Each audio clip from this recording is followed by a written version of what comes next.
In tonight's video, I would like to share an analogy that I think might help illuminate what's really going on in South America.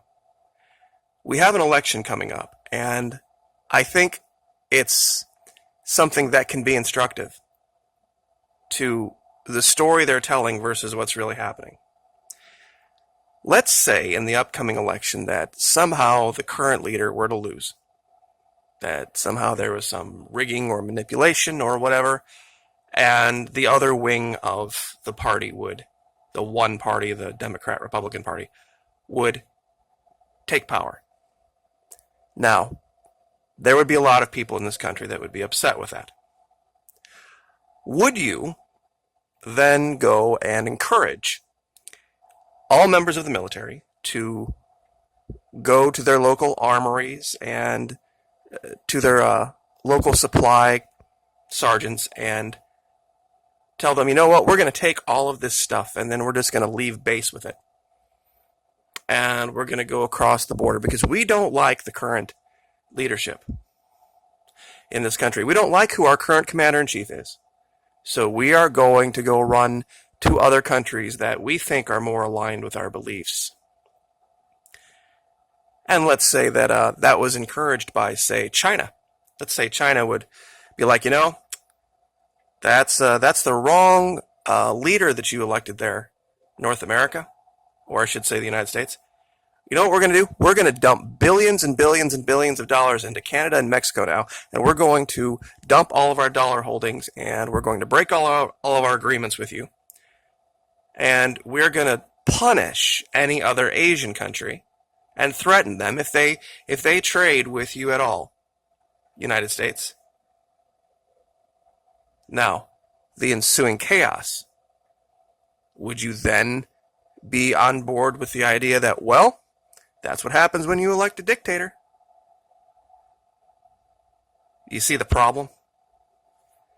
You see, when that would happen here, everybody would be appalled at anyone attempting to desert the military for another country, regardless of what the election came out to be. And other countries, big powerful ones, then attempting to use their sway and their financial muscle to create chaos inside our country would be seen as completely inappropriate and could also be seen as almost an act of war. Well, you see, that's what's been going on here in Venezuela for the better part of a quarter century. Because we've been dumping 500 million US dollars into Colombia, a country about the size of Florida, maybe a little bigger as far as people go. That's how big these countries are. They're basically the size of big US states. And $500 million a year, $500 million a year, $500 million a year, year after year after year after year, going all the way back to the Reagan administration. 30 years at least.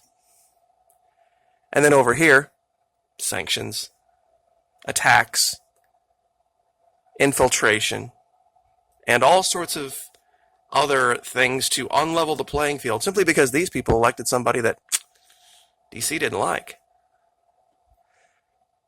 See, that's really going on.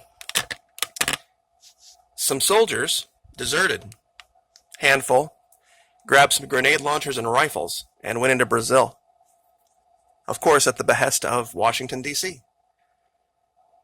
Now, nobody's really talking about this because it reinforces this idea that it's just a tiny little itty-bitty sliver of a handful of, I guess, I don't know what the word is. I guess traitors would be the best word, wouldn't it? That are causing all of this uproar and headache in Venezuela. But of course, to hear the media tell it, you know, it's this giant swath of people. See, a lot of folks in North America don't understand the division in language. And it's sad. Because they hear the term neoliberal. And they automatically think, oh, we know who the liberals are. No, you don't. Neoliberal means big pro-business Walmart types, big religion, big government, big church types. These people are not for one man, one vote. These people are not for individual private gun rights. The neoliberals are the ones that think the people have no place putting any kind of restriction whatsoever on how business thinks it should be able to operate. And there's a paradise, a neoliberal paradise in this world, if you want to go visit one. It's right here. Yep, that's right. Africa. It is free market, non-stop, laissez-faire, caveat emptor, anything goes all the time. Nigerian prince scam isn't even seen as really that bad. Here. This is what you get when neoliberalism or laissez-faire free market type of principles without any governing core around it is allowed to fester. You get Africa. Go visit some of these cities and tell me what you think. I don't think a lot of people would want to live here. I don't think a lot of people would even want to visit.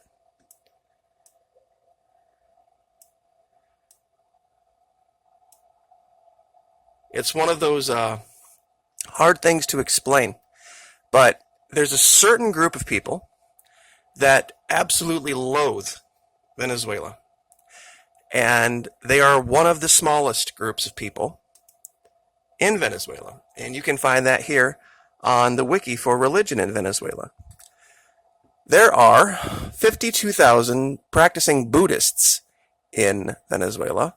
The vast majority of people are Christian Catholic. There's even a percentage that do this thing called Santeria. Now, I don't agree with Santeria, but there's 165,000 Mormons.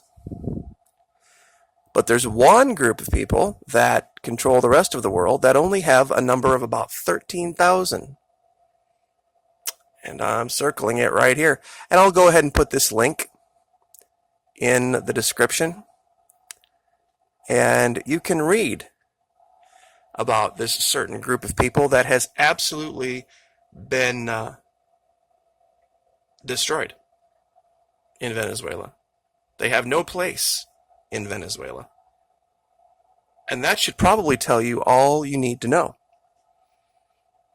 about what is allowed to thrive there and what is not allowed to thrive there.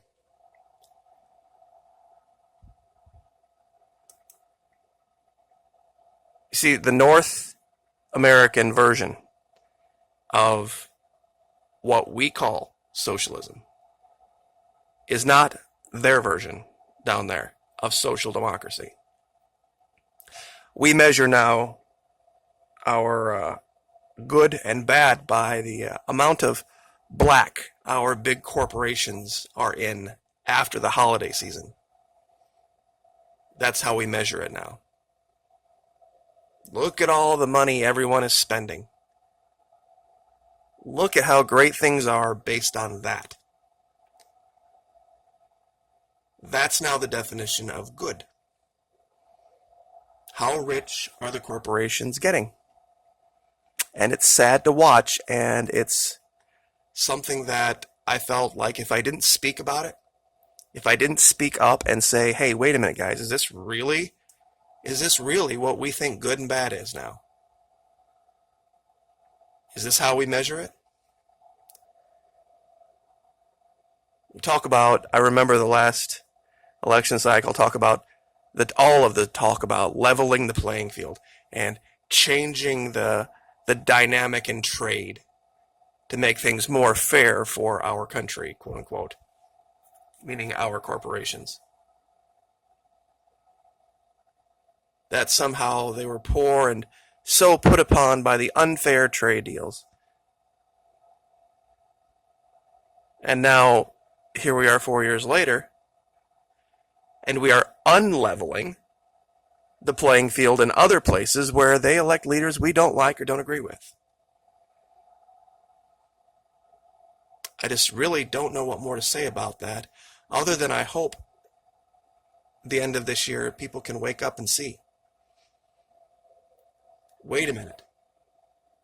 If what they're saying is true about the government and the system in Venezuela, why did DC have to work so hard to try to collapse it? Why did they have to collapse the price of oil? Why does there need to be sanctions? Why do we have to give Colombia $500 million a year? Why do we have to encourage their soldiers to defect? Why is all of that necessary? There are no walls in Venezuela. Anybody who wants to leave can. They even talk about it. Ever heard of such a dictatorship?